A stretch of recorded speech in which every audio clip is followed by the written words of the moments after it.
Bueno, qué bueno que podamos nosotros llevar estas conferencias a millones de personas. Y los que traigan su Biblia, les pido que la abran en el capítulo 53 del libro de Isaías. En esta tarde quiero compartir el título del tema: los sufrimientos del Mesías. Isaías 53, versículos del 3 al 6, aunque vamos a desarrollar un poco más profundamente antes y después de este capítulo. ¿Quién puede dudar, damas y caballeros, que el personaje más importante de la historia ha sido Jesucristo?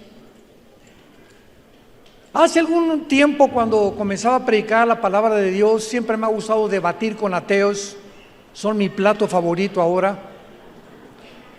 Simplemente porque el ateísmo es insostenible filosóficamente. Y cuando una persona en un programa de radio me dijo: es que yo ni siquiera creo que Jesucristo existió,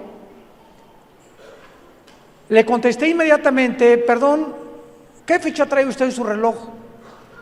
Me dijo: la fecha tal de mayo de 1992. Y la siguiente pregunta que le hice fue: ¿desde cuándo estamos contando 1992? ¿Desde que nació Buda? ¿Desde que nació Mahatma Gandhi? ¿Desde que nació Zoroastro? ¿Desde que nació Mahoma? ¿Desde que nació los más grandes líderes religiosos que tú puedas imaginar? Y se quedó estupefacto el hombre. Y le dije: contésteme, ¿desde cuándo estamos contando la historia? Y una de las personas se interpelaron inmediatamente y le dijo: no seas bruto. Cristo es el divisor de la historia. Y contamos los días. Es tan importante la entrada al escenario mundial de la persona de Cristo, que contamos los días a partir de su nacimiento hasta nuestros días y antes de su nacimiento. Antes de Cristo y después de Cristo se cuenta la historia del ser humano. Pero Jesús no solamente vino a dividir la historia porque nadie como Él lo ha hecho, sino que además es el único personaje de quien se celebra su nacimiento, el 24 de diciembre. Y aunque sabemos que Él no nació el 24 de diciembre, aprovechamos para poder dar testimonio de su muerte, de su nacimiento en la cruz. Pero ¿de quién otro personaje se cierran los comercios que hasta los ateos descansan? En más de la mitad de las naciones del mundo celebran la Navidad. Ningún otro personaje se celebra su nacimiento como el tiempo de Navidad. Y además es tan impactante la vida de Jesucristo que en estos días que le llamamos Semana Santa, porque coinciden con la Biblia a partir del libro del Éxodo capítulo 12, donde se cambió el nombre de Tishri al calendario judío, y Dios le dijo a Moisés que en el Éxodo se le pusiera el nombre de Nisán a los meses de abril y mayo. Entonces, en el mes de Nisán, que corresponde y cae en el calendario gregoriano bajo el cual tú y yo vivimos, Cristo muere en una cruz, y el día 14, de acuerdo a Éxodo capítulo 12, tenía que prepararse el cordero para morir, y entonces se le llama la Pascua, que en el inglés le llaman Passover, que significa pasar por encima de, porque Dios le dijo a Moisés que cuando el ángel pasara, donde viera la sangre arriba de la puerta y a los lados de la puerta, las personas dentro de esa casa no sufrirían la muerte de sus primogénitos. Este es el origen de la Semana Santa que está aquí en la Biblia. Y precisamente en estos días, aunque para los cristianos ya no es un Viernes Santo ni Semana Santa, porque para el cristiano todos los días ahora del año son santos. Ya todas las semanas para nosotros son santas, pero también lo aprovechamos que el mundo recuerda la muerte y la resurrección del Hijo de Dios, para poder dar testimonio de esta maravillosa vida que entró al escenario mundial para cambiar radicalmente al Imperio Romano, cambió la historia, cambió a millones de personas y continúa actuando en todos aquellos corazones que le han abierto su vida para poder entregarles esta vida a la eternidad. El capítulo 53 de Isaías es el capítulo más excelso, más magnífico, más esplendoroso. El capítulo 53 de Isaías no tiene comparación en todo el Antiguo Testamento, porque describe al pie de la letra que ese hombre llamado Jesucristo, que entró a vivir a un esperma, Dios, el creador del universo, entró a vivir a una célula humana. Síganme con mucho cuidado, se les van a fundir los fusibles. Dios entró y se hizo chiquito en el lugar más microscópico del ser humano. Ahí entró para crecer dentro del vientre de una madre durante 9 meses. Dios dentro del vientre de una madre, de una mujer virgen, para nacer con un carpintero como padre, como padrastro, vivir 18 años haciendo sillas y mesas como cualquier hombre común y corriente, y a los 30 años el padre le dice en el río Jordán: este es mi hijo, no sobre Buda, no sobre Mahatma Gandhi, no sobre Mahoma, no sobre Zoroastro. La voz del cielo dijo: este es mi hijo en quien tengo toda mi complacencia, a él oíd. Y la pregunta en esta tarde es: ¿a quién escuchas tú? ¿La charrita del cuadrante? ¿Quiénes son tus personajes favoritos? Cítame el hombre que tú quieras, como decimos aquí en Oaxaca, tu gallito Giro. ¿Quién es el hombre, el filósofo, el religioso que más admiras? Y después de que tú puedas ver la vida de cualquiera de estos hombres que han pasado por el mundo, como tú y como yo, jamás nadie ha dicho: yo soy el camino, la verdad y la vida. Actualmente la Clínica Mayo en Rochester y el Hospital Hopkins en Estados Unidos son las dos de las instituciones más reconocidas médicamente y clínicamente. Y hace 1 año y medio, tanto la Clínica Rochester como el Hospital Hopkins coincidieron en que la razón por la cual el ser humano en el siglo XXI está enfermo, mental y físicamente, se debe a una sola razón.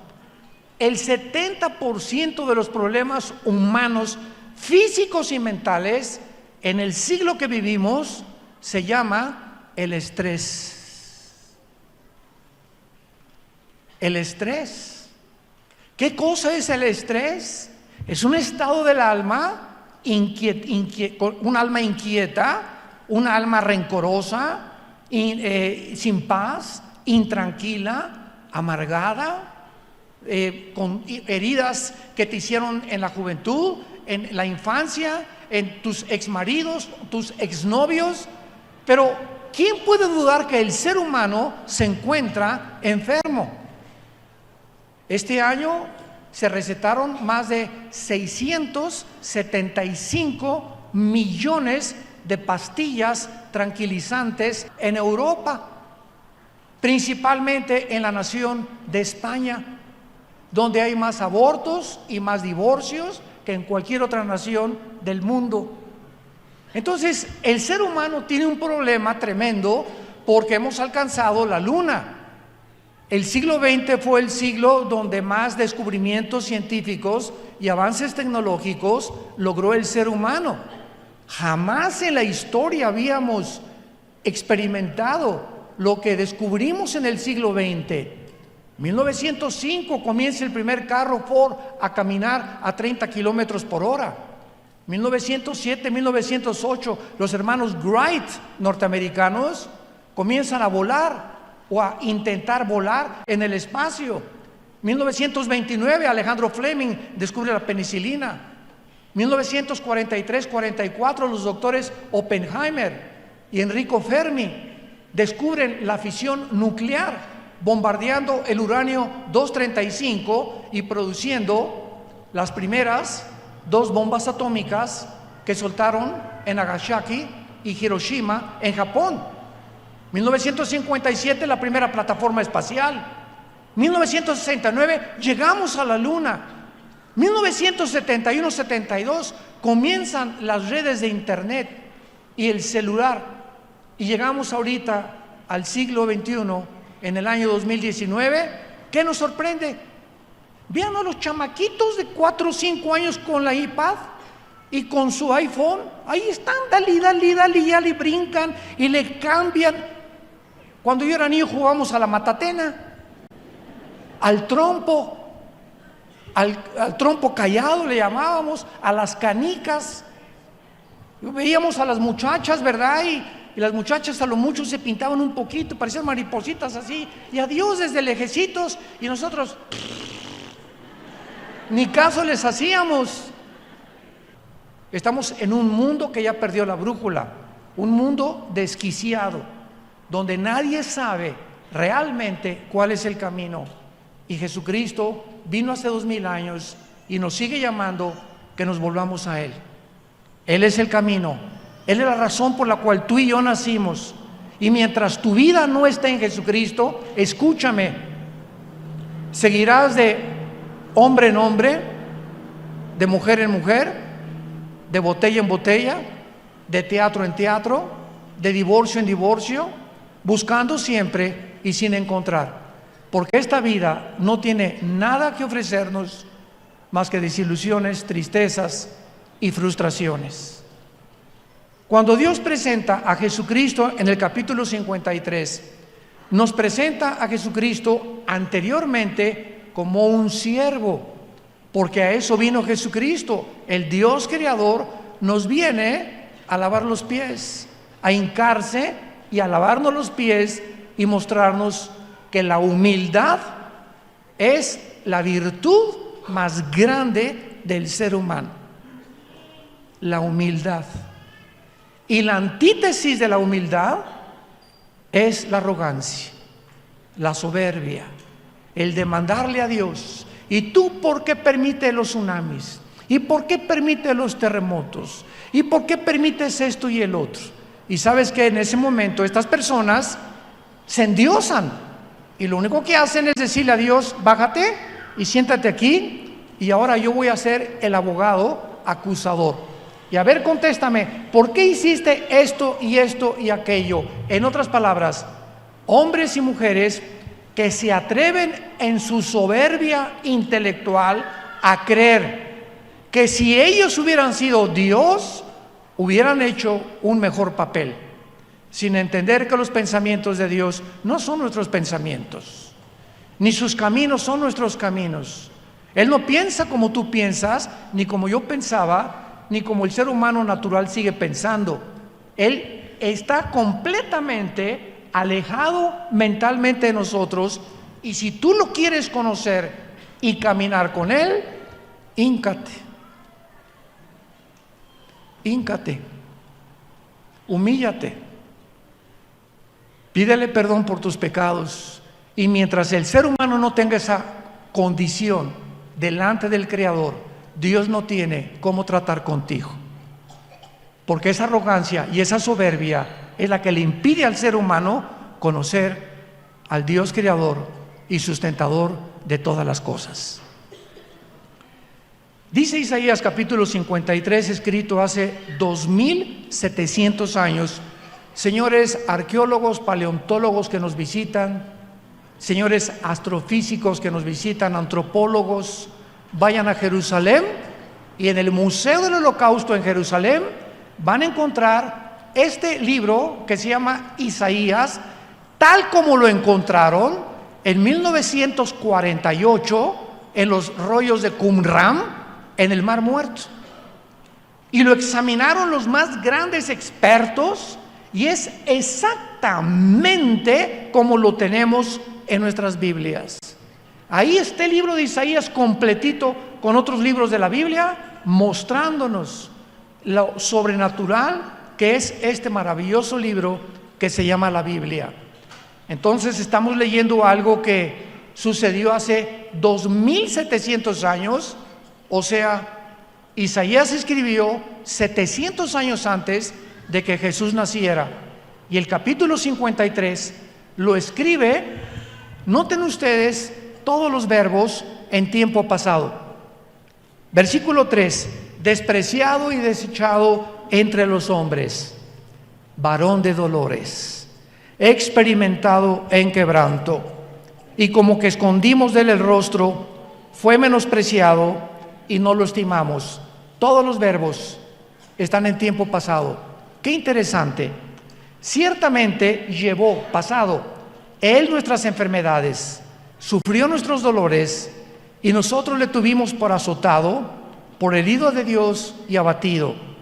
Mas él, herido fue por nuestras rebeliones, molido por nuestros pecados. El castigo de nuestra paz fue sobre él, y por su llaga fuimos nosotros curados. Todos nosotros nos descarriamos como ovejas, cada cual se apartó por su camino, mas Jehová cargó en él el pecado de todos nosotros. Vemos nosotros que aquí se le llama a Jesucristo el siervo de Dios, despreciado y desechado entre los hombres. En el capítulo 42 de Isaías, versículo 1, el Espíritu Santo había comenzado a preparar el camino para la presentación del capítulo 53 de Isaías. Y dice Isaías 42: he aquí mi siervo, yo le sostendré, mi escogido, en quien mi alma tiene contentamiento. He puesto sobre él el Espíritu, y traerá la justicia a las naciones. En este versículo 1 hay 2000 años de diferencia.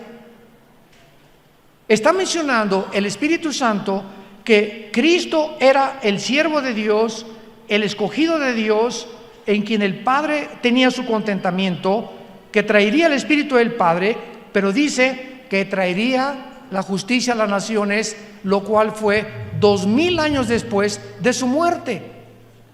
Entonces, cuando venimos a la Biblia, leemos que en un solo versículo puede haber 2000 años entre dos frases, entre dos oraciones.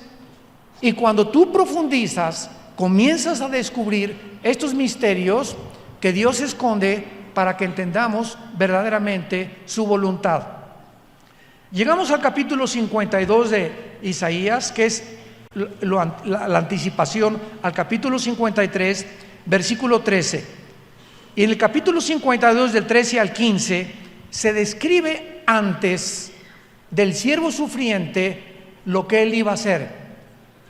He aquí mi siervo será prosperado. En otras palabras, Jesús cumpliría su misión. En Juan 17 Jesús dijo, antes de morir: Padre, encomiendo tu espíritu, glorifica a tu Hijo como yo te he glorificado. He acabado la obra que me diste. Estaba listo para morir, había cumplido, y es lo que significa que sería prosperado. Será engrandecido, exaltado y puesto muy en alto. Aquí nos está hablando de su resurrección y de su ascensión. E inmediatamente el versículo 14 nos menciona que Jesús, antes de poder ayudarte y antes de poder ayudarme y antes de poder cambiar nuestra situación y revolucionar a los seres humanos, Él tenía que sufrir, porque vivimos en un mundo de pecado. ¿Saben ustedes cuando Carlos Marx postuló el manifiesto comunista en el siglo XIX con Federico Engels? Yo era un apasionado de la dialéctica materialista. El comunismo para mí era la respuesta a la ideología, a los problemas humanos. Y Carlos Marx postula una ideología donde se le llamó la lucha de clases.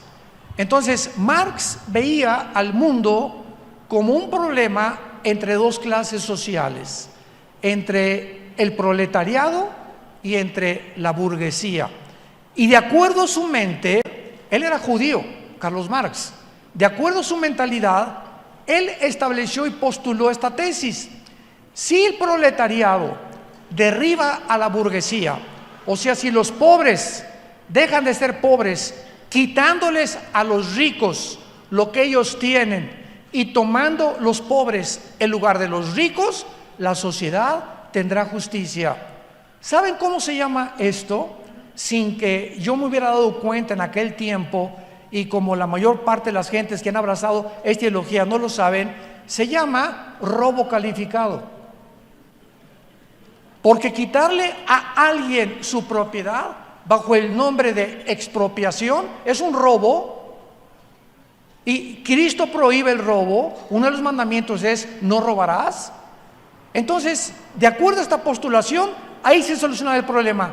Y cuando se puso en práctica esta ideología en 1917 del siglo pasado, por un hombre llamado Lenin, en la revolución bolchevique, el comunismo comenzó en Europa, en Rusia, a extenderse, pero la guerra mundial la ganan los rusos con Inglaterra y con Estados Unidos contra Alemania, Japón e Italia.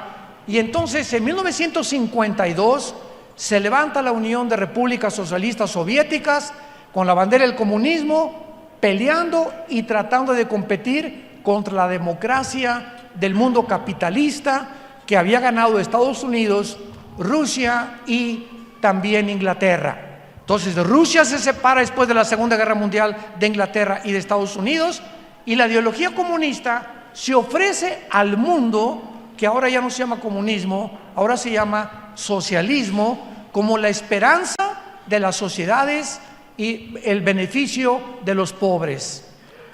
Bueno, esto fue en el área de la política, cuando antes de Marx surgió un hombre llamado William Shakespeare, un dramaturgo inglés. Dijo que el problema del hombre era la lucha no solamente de clases, sino un defecto trágico. Después surgió tu padrino Sigmund Freud, el padre de la psicología y del psicoanálisis.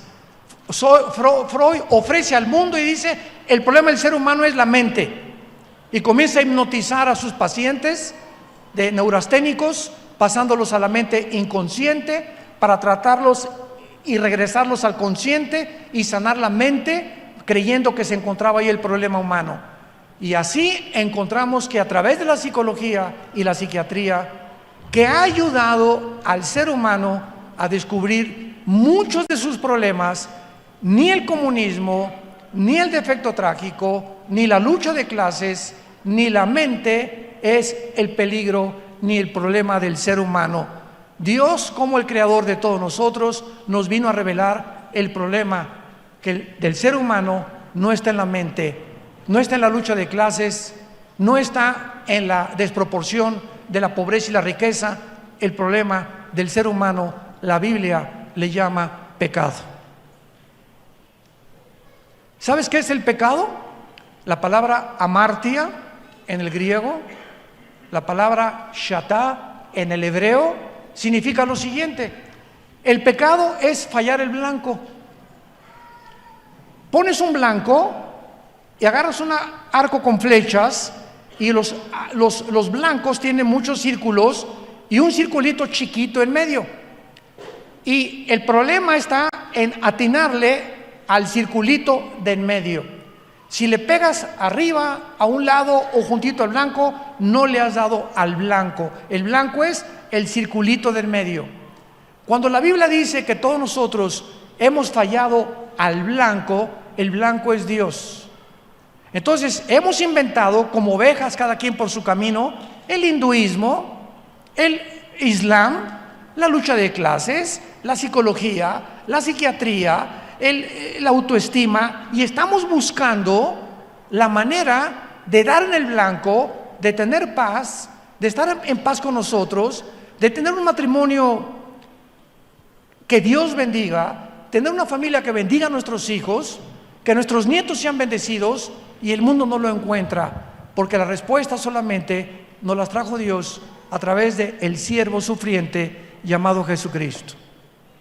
Miren lo que dice Isaías 53, versículo 14. ¿Cómo se asombraron de ti muchos? De tal manera fue desfigurado. O sea, cuando Cristo estaba en la cruz, era un guiñapo humano. Cristo en la cruz era un monstruo, irreconocible. Lo voy a explicar médicamente más adelante. Fue desfigurado de los hombres su parecer, y su hermosura más que los hijos de los hombres. El estudio que les voy a dar ahorita fue hecho por el doctor William Edwards, patólogo de la clínica Mayo de Rochester, Massachusetts, y este médico cardiólogo estudió la muerte de Cristo con otro grupo clínico de médicos, y escuchen lo que publicaron en el diario de la Asociación Médica Norteamericana. La Biblia enseña que en el huerto de Getsemaní Cristo sudó sangre. Este fenómeno médicamente se llama hematohidrosis. Hemato, de ahí viene la palabra sangre, hematólogo o hematoma, e hidrosis, que significa sudor sanguinolente o sanguinolento. Esto ocurre en estados emocionales muy elevados, cuando la hemorragia de las glándulas sudoríparas ocasiona que la piel quede muy frágil. La pérdida sanguínea en el huerto de Getsemaní fue mínima. Sin embargo, la fragilidad cutánea resultante más tarde ocasionó una gran pérdida sanguínea durante la flagelación. Los látigos romanos, que eran como de 1 o 2 metros, tenían puntas de hueso con plomo y se enrollaban en las víctimas, y cuando el soldado romano jalaba el látigo, desprendía todos los tejidos subcutáneos, de enfrente del pecho y de atrás. No sé cuántos de ustedes vieron la película La Pasión, muy buena, nada más que ahí el látigo lo usaron que nada más le pegaba en la espalda. Así no eran los látigos romanos, se enrollaban 2 o 3 veces, y el dolor era cuando jalaba el látigo para que todas las puntas de plomo y de hueso comenzaran a arrancar los tejidos poco a poco. Estos se enrollaban en el cuerpo de la víctima, y la pérdida de sangre ahí de Cristo fue impresionante. Jesús fue debilitado con 39 latigazos, y cuando se le dice que vino Simón de Cirene a ayudarlo a cargar el patíbulum, o sea, el palo central de la cruz, Cristo en su sangre había perdido más de casi 2 litros por el flagelo de los romanos y por el huerto de Getsemaní. Ahora escuchen lo que dice este doctor. Cuando crucificaron a Cristo y estiraron sus manos, los clavos fueron colocados en el hueso radio y los huesos del carpo, que son en las muñecas. No producían fractura alguna. El daño al periósteo, que es la membrana que cubre los huesos, era dolorosísima. Seguramente los clavos le cortaron el nervio mediano, lo cual debió haber ocasionado a Jesús espasmos intensísimos de dolor en ambos brazos durante el procedimiento. Todo esto debió haberle producido parálisis en parte de sus manos y sus pies. Los ligamentos son atrapados en el trayecto por los clavos, ocasionando lo que se llama una mano de garra. Los clavos en los pies le atravesaron los huesos del tarso y seguramente también le ocasionaron lesiones en los nervios. Los clavos, sin embargo, no producían una pérdida de sangre importante. El mayor efecto fisiológico de la crucifixión fue la interferencia con la respiración normal. Especialmente cuando Jesús quería respirar, el cuerpo tiende a fijar el tórax en estado de inhalación, y de acuerdo a este análisis, la respiración con el diafragma y la forma superficial resultaron en retención del dióxido de carbono en la sangre, produciendo una especie casi de asfixia. Un aspecto médico de la crucifixión de Cristo ha causado controversia, porque de acuerdo a lo anterior, cuando Juan en el capítulo 19 escribe: vi que le mezcló la sangre con el agua, el centurión romano le atravesó el pulmón derecho con la lanza y le atravesó el corazón.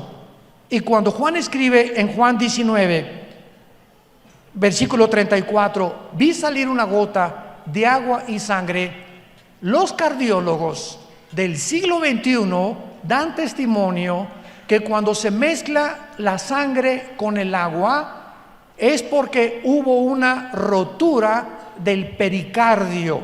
El pericardio es una capa que envuelve nuestro corazón, y este líquido correspondía al líquido pericárdico, y la sangre a presencia de sangre en la cavidad pericárdica.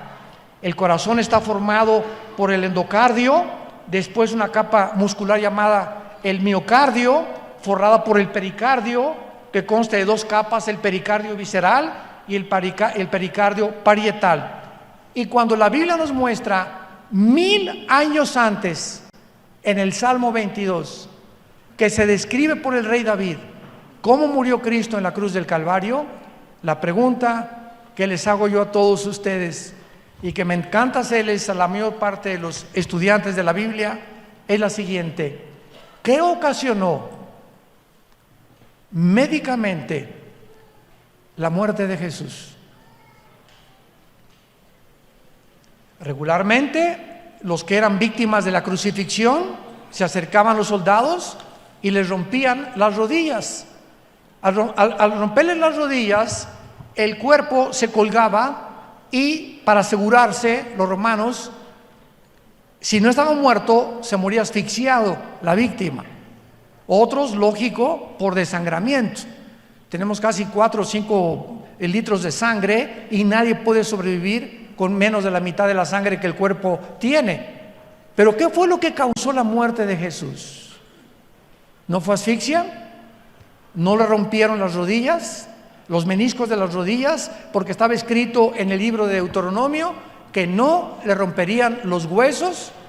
Y la pregunta es la siguiente: ¿qué fue lo que ocasionó la muerte de Jesús? Y lo contesta el Salmo 22 por el rey David 1000 años antes. Y el rey David escribe y dice estas palabras: mi corazón se derritió como la cera. Cristo muere por el dolor moral. Cuando tus pecados y mis pecados fueron puestos sobre su cuerpo, Él no pudo aguantar el dolor, que es el dolor 10 veces más cuando una mujer pierde a su hijo, que entra en un estado en el que se paraliza el corazón de tanto dolor que ya no se aguanta sufrir, y en ese momento Jesús muere, y es el pecado el que le quita la vida. Herido fue por nuestras transgresiones, molido fue por nuestros pecados. Y lo hizo porque de tal manera amó Dios al mundo, de tal manera te ama Dios, que la única forma de decirnos que nos amaba era en una cruz. Desde que yo conozco el Evangelio de Cristo hasta estos días, cuando yo tengo dudas, porque todos lo tenemos, y pasan etapas en nuestra vida donde dudamos, y donde comenzamos como Abraham, como David, como Pedro, que hasta lo negó a Cristo un día. Todos somos seres imperfectos, y cuando vienen estos ataques a mi vida, yo solo recuerdo algo, y volteo y veo la cruz. Cuando veo la cruz, eso satisface mis dudas de saber que muchas cosas no entiendo, más que una cosa: Dios no puede dejar de amarme. Dios te ama con amor eterno, y no importa lo que tú estés atravesando, Él te ama.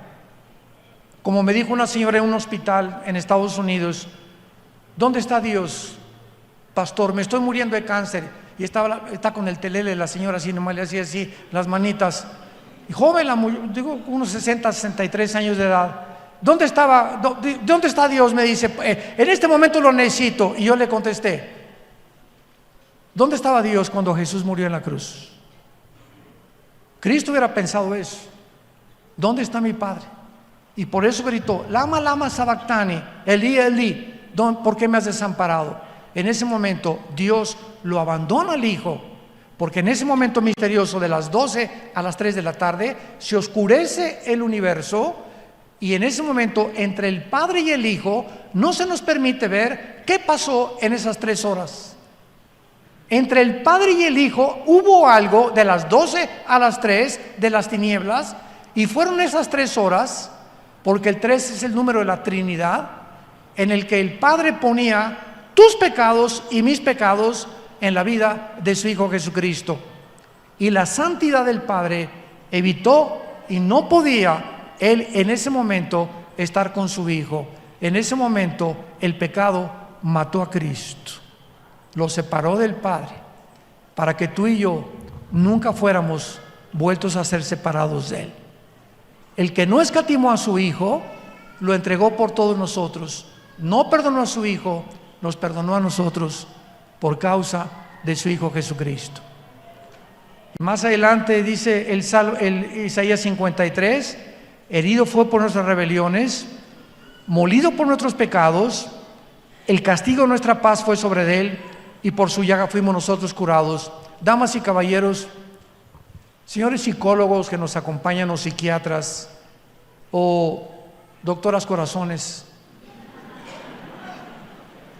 o astrólogos, o todos los que están buscando cómo cambiar la esquizofrenia, que es un problema mental del ser humano, cuando el hombre tiene 2 personalidades, la sociopatía, la psicosis, la paranoia, que los psicólogos han bautizado con estos nombres, donde el ser humano no está actuando normalmente.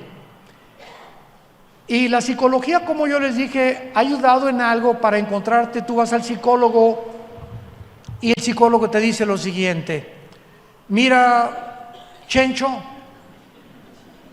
tú eres como eres porque te violaron de niño. O tal vez tienes tendencias homosexuales porque te violaron de joven. O tienes tendencias lésbicas porque tuviste una experiencia sexual traumática con un hombre que te ha hecho acercarte más a las mujeres que a los hombres. O tú tienes este problema porque fuiste muy golpeado por tu papá. O porque fuiste hijo de una prostituta. O porque nunca tuviste un hogar funcional. Entonces, la psicología nos ayuda a poder descubrir qué fueron las causas por las cuales la conducta del ser humano se manifiesta como se manifiesta. Pero escúcheme con mucha atención: ningún psicólogo, ningún psiquiatra te puede curar. Y la única forma en la que los psiquiatras, porque los psicólogos no pueden recetar medicinas, los psiquiatras te recetan chochos, pastillas tranquilizantes. Entonces tú vas a un psiquiatra y un psicólogo y sales drogadicto. El 98% de los hospitales psiquiátricos en el mundo, damas y caballeros, el 98% de los hospitales psiquiátricos en el mundo, el 98% de los pacientes están drogados.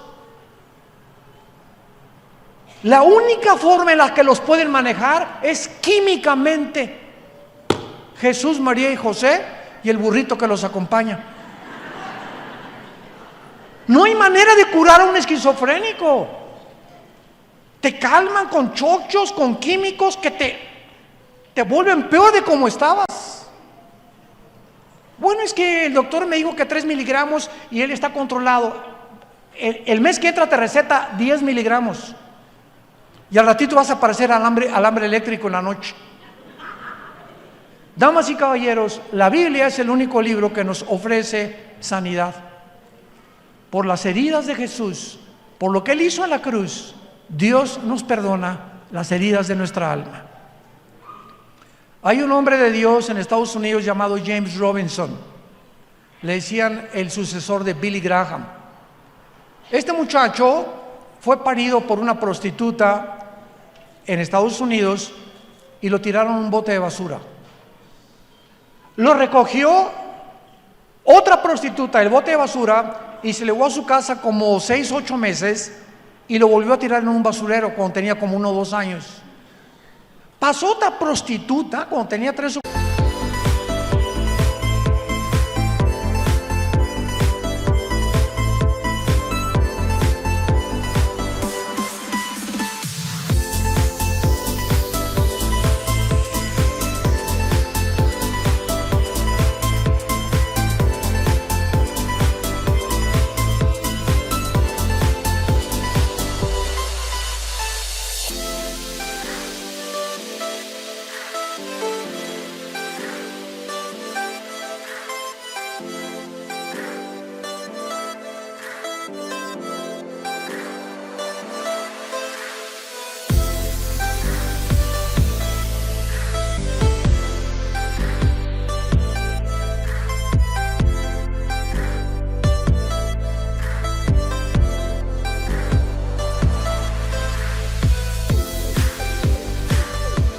4 años y lo volvió a recoger.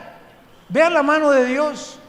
Y esta prostituta, como a los 6 o 7 años, lo metió en un orfanatorio. Y James Robinson estudió en el orfanatorio de los 6 a los 15 años de edad, y a los 15 años de edad recibió a Cristo como su Salvador.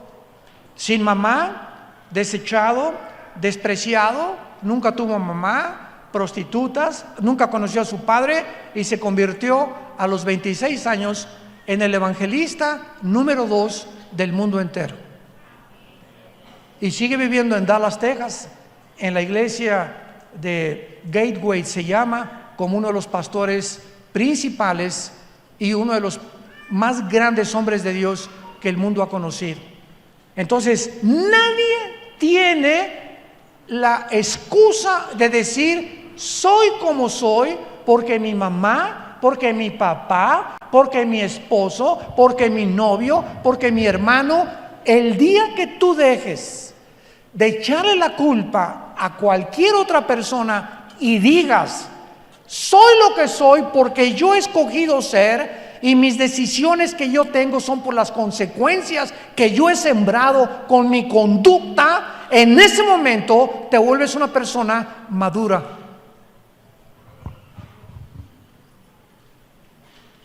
¿Qué es la inmadurez humana? Cuando el ser humano siempre le sigue echando la culpa a algo o a alguien. Y mientras tú mantengas esa actitud, y hay personas de 60 años que parecen chamaquitos de 10 años, nunca han madurado. Y por eso emocionalmente te descompones. Las neuronas del cerebro funcionan de tal manera y están conectadas eléctricamente en la neurología, que si tu estado mental de estrés, de angustia, de rencor, de odio, de intranquilidad, de que no duermes, de que no tienes paz, no puedes ser una persona normal. No tienes una brújula ya. Y si tú te casas con una persona así, o tienes hijos, o tienes un negocio, nunca vas a prosperar. Y a lo mejor vas a ganar el mundo y vas a ganar dinero, pero interiormente vas a vivir miserable, con un vacío tremendo en tu corazón, porque solo Jesús lo puede llenar. A eso vino Jesucristo, a morir en una cruz, a darnos la medicina por el pecado, para que si alguna persona dice, ¿y yo qué culpa tengo de que he heredado una infección de pecado desde Adán y Eva? Yo te contesto muy fácilmente. Dios creó al mundo en una balanza, ¿ok? No había pecado, no había maldad. Hubo una primer pareja llamada Adán y Eva que inclinaron la balanza hacia el mal. Entonces, desde Adán hasta nuestros días, nacemos con la inclinación hacia el mal. Y de eso dan testimonio un niño de 2 o 3 años. Es el dictador número 1 de su casa. Los niños, ven los berrinchudos que son, nunca les enseñamos a los niños a portarse mal, ¿o sí? ¿Por qué? Porque el mal ya lo traen, de acuerdo al diagnóstico de la Biblia.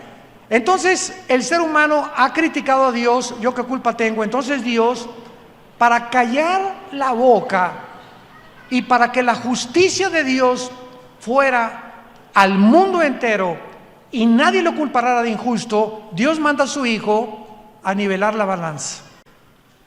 Un hombre nos hunde, otro hombre nos salva. Y desde Cristo a nuestros días, como dice el cuento del granjero que metió el fuego a quemar las calabacitas de su cosecha, y una calabacita que nació chueca, le dijo: ¿por qué me vas a mandar al fuego si yo no escogí nacer chueca? Y le contesta el granjero: no te vas al fuego porque naciste chueca, te vas al fuego porque no te quisiste enderezar.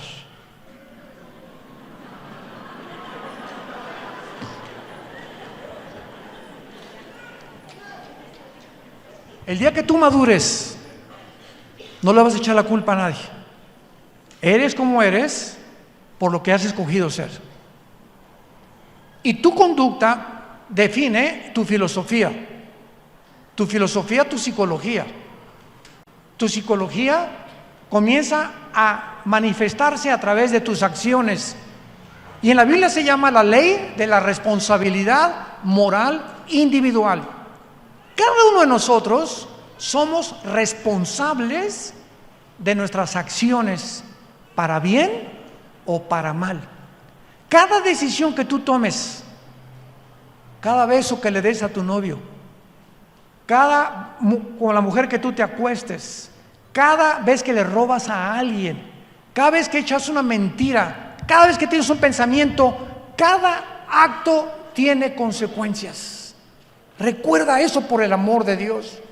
Tiene consecuencias que tienes que recoger. Y esas acciones norman tu conducta. Y si llegas a los 30, 40, 50 años de edad con esta conducta, vas a ser una persona mentalmente enferma. Y te vamos a ir a visitar al psiquiátrico. 9 esposos. La mujer más bella del mundo. Le llaman la maldición de la belleza. O sea, hay mujeres tan bellas como ellas que no se creen que merecen a nadie, que nadie las merece. Quieren tener un rey y el otro rey y el otro rey y un príncipe, etcétera, etcétera. 9 hombres buscando y creyendo que la felicidad se encuentra en un hombre. Y así hay hombres también. 4 o 5 veces se han casado creyendo que es que voy a encontrar la mujer que me haga feliz. ¿Sabes una cosa? No hay nadie en esta vida, ni hombres ni mujeres, ni tus papás ni tus amigos, que nos hagan felices más que Dios.